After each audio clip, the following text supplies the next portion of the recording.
Let's jump to this beautiful tweet from crazy Eric Swalwell. Oh, God. Trump's America. For those just tuning in, I was just explaining how the left media is basically fiction.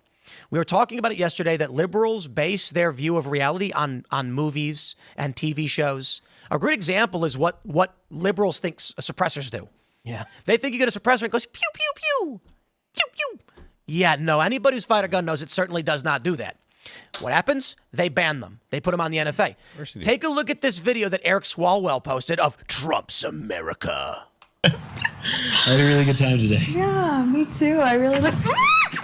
What are you doing? She's coming with us. What are you talking about? Who are you? I'm your Republican congressman. Now that we're in charge, we're rounding up illegals. She was born here. She's a citizen. I don't care. She looks like one of them. But don't worry. When she's in prison in El Salvador, she'll have lots of company. Is the implication that he's going to rape her? When he leans up to her face and says that? Yeah, that's probably what it is. And then says, the homegrowns are next. Donald Trump, April 14th, 2025. This is the psychotic and deranged world liberals live in because they can't tell the difference between, and not all, obviously, the pundits are going to be like, of course we know it's a skit, it's to make a point. But many of the older liberals, people I know, think this is real. They the example that I love to use, Hassan Piker did not know that Abrego Garcia was from El Salvador. This is a guy who's got one of the top streams in the world who genuinely thought Trump arrested an American citizen and sent him to El Salvador. And that's what they say in this video.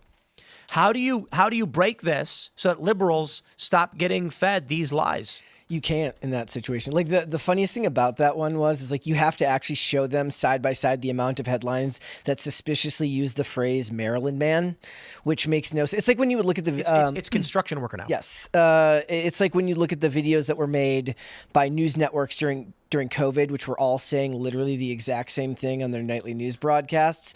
And that's when you're trying to explain to them what corporate press is like, what these these group chats with all of these producers are like, to make sure that everybody falls in line. That's a level of taking ownership of your own life experience and how you get information that is unique to somebody who actually cares about these things beyond just the idea that that they're right and that the other side is evil. You have to approach it from the side of actually wanting to get information because you think it affects you in the world, which would lead you down a path to the idea that some things that you believe or that you've been told are wrong. But that means it's a lot of work. And for the most part, what you were saying earlier, where does the power come from? I think when the average everyday American is busy and they've got stuff to do, they for decades have been trained to believe that the talking head on television, the guy wearing the suit, is going to tell them the accurate information because that's a trust in the institutions that's been instilled in them since they were young. That's why the boomers are more likely to fall for that stuff now than younger generations who are out seeking their information elsewhere. Now, that doesn't mean that they don't fall victim to it as well in the age of TikTok, but it does mean that one generation specifically is more prone to that. And like you mentioned earlier, the colleges, the institutions, it's been reinforced to them at every level. But there is a sense that you have to be kind of your own arbiter for how to get your information that I think precludes a lot of what's going on in the left. The right doesn't make videos like this. Yeah. Conservatives have traditionally insulted and mocked artists. Yeah. And it's only recently they've kind of chilled out on doing this and then started to actually come up in this space. Daily Wire did a pretty good job. I don't know if they're going to continue it. Angel Studios does a really great job with their films. Daily Wire's not going to continue it? Well, I don't know if they are. They're making the movies and it seems like there's a big shakeup over the Daily Wire, and so they've changed things around. I don't know if it's a hard path to continue because I tend to be critical of those types of projects because as left-leaning as most artists in Hollywood are, they start from, at least it used to be the case, that they started from a place of being an artist first and then their views kind of trickled into the art that they were making. Whereas when the right tries to make art simply for the sake of making the political opposite, it rarely turns out well. Yeah, right-wing art is consciously right-wing art is not very good art. And I'm not talking about Tolkien. I'm not talking about Lord of the Rings. I'm talking about the stuff that is made now. I guess to be fair, it's all right-wing art these days. Harry Potter is right-wing. Tolkien is right-wing. Well, I mean, Anything that has winners and losers in it is right wing. Anything that has hierarchy that's not, smashed is right wing. I mean, literally everything nowadays is right wing except for like. I don't know. adult- I just saw Joe adult Biden films. hanging out with Alan Richson from Reacher. Oh, really? Yeah, he showed up on. It looked like a photo where like Biden like wandered onto the set. Like he looks completely clueless as to what's going on, and Hunter He's Biden going to be in season 3 of Reacher. season 4. I don't think he'll show up. That'd be hilarious if he They're did. filming season 4. Yes, Season 3 is out. season 3 is out Really? like 6 months ago. Oh, wow. I didn't even see season 2. Yeah, season 1's the best of them. Oh, okay. That's probably why. You guys don't feel that things got better since the Trump election? And Oh, yeah, since absolutely. Elon Musk took over X? It's definitely got better. I mean, people need to recognize just how much better things have gotten. I think it's important not to always be so black-pilled, but the gender issue has largely inverted. Yeah. Retard is back. Yeah. Hey, look, it is a useful word. It has a meaning totally separate from any kind of insult, and it is a useful Well, word. it's market. It's competition. When Elon bought X and bought Twitter, turned it into X, and said we're going to bring back a bunch of people, he changed the threshold. So what had happened was everybody was racing to the bottom. If you were on Facebook and you said a naughty word, you'd get banned. YouTube would then freak out and be like, well, we don't want to host a person saying naughty words, so we'll ban him too. Elon said, I'll bring him back. Then creators started saying, I guess I'm going to focus my efforts on X, where I can build a following and maintain my business. Other networks then said, wait, don't leave. So I wonder about YouTube in this regard, because Rumble has actually done a big jab at YouTube. Rumble has several of the top 10. I think when it comes to news, Rumble's got all of them. Let me check, actually. Let's do our latest update. As in the biggest news shows, Live streams. yeah. Yeah, so right now in the top 10, Rumble has 2 of the top 10 live streams in the country of all streams. That's Timcast IRL and Steven Crowder. And then in the top 25, they've got, let's see, 1, 2, 3, 4, 5, 6, 7, 8, 9, 10. 10 of the top 25 are Rumble. But if we do news, let's go to news. Rumble's got in the top 10, 1, 2, 3, 4, 5, 6. 60% of the top of the biggest live streams in news in the U.S. are on Rumble. That is because YouTube intentionally banned news channels for a long time. If you're talking news, you were out. They intentionally prop up things that are not news. And the worst thing is, this is where I say, like, we're in trouble. I think Miss Rachel is one of the most demonic, evil things on the internet. Coco Melon as well. And YouTube doesn't care. Humans are incredibly susceptible to gutting ourselves and destroying ourselves with this psychotic content. I'm an old man. I don't know what Coco Melon and Rachel are. So Miss Rachel's a really great example. I think she is absolutely, and this is professional. I don't know her personally. Personally, she could be very nice. Professionally, I think she should delete her channel and she should stop doing what she's doing. It's disgusting. She makes videos where the thumbnail will have like a minute count in the top right. It'll say like 30 minutes, 40 minutes, an hour.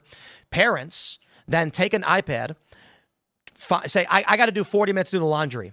They'll find a video, hit it, put it in front of their baby, and leave.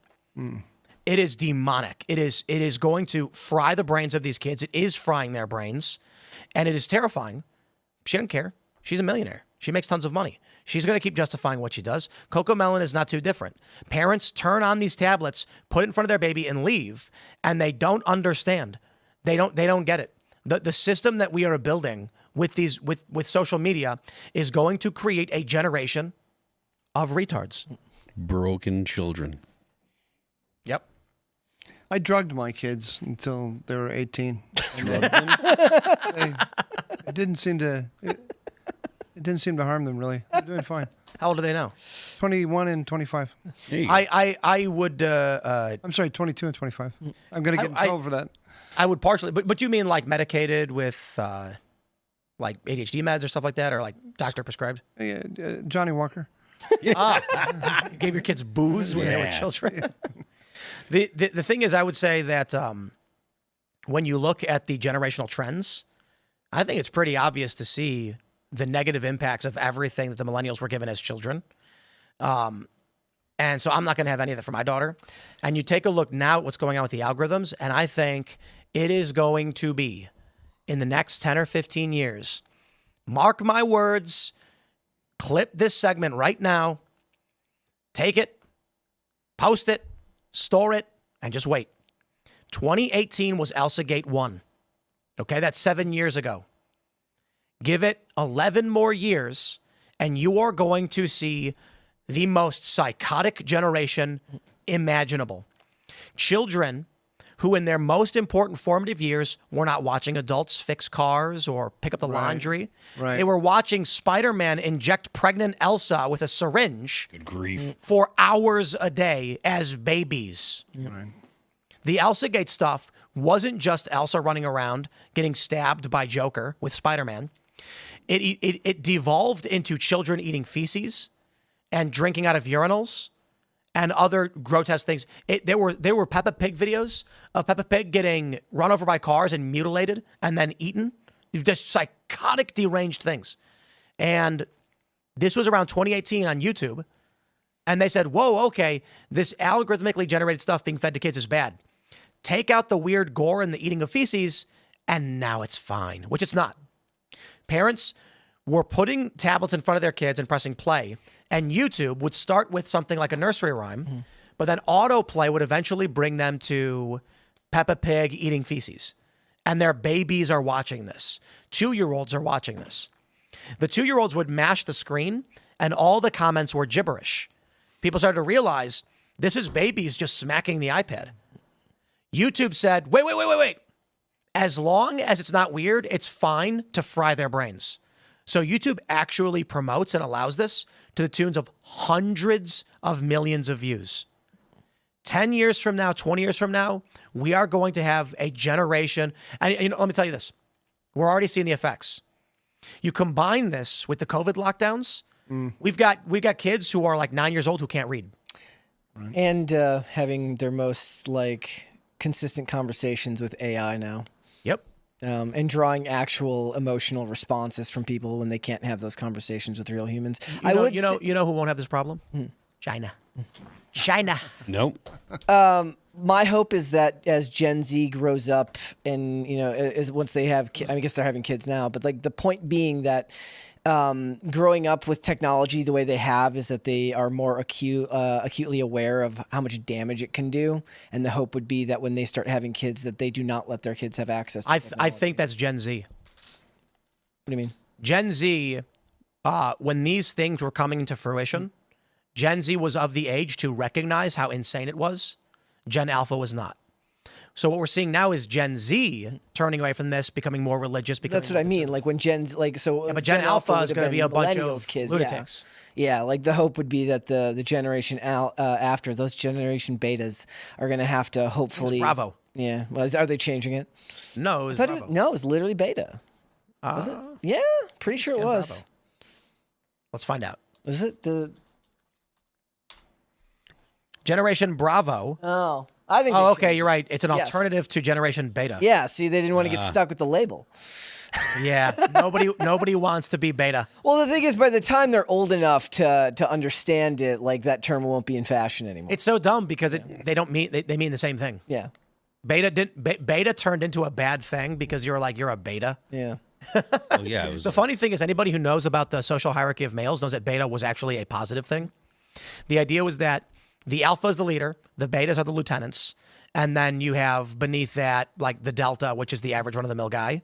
And it was the gamma and omega males that were considered the creepy incel losers. But now beta just means incel loser, I guess. It's weird because if you're delta in America, you're one of the most dangerous people in the world. Thanks for checking out this clip from Timcast IRL. Make sure to watch the show live Monday through Friday at 8 p.m. Subscribe to this channel, and we will see you all there.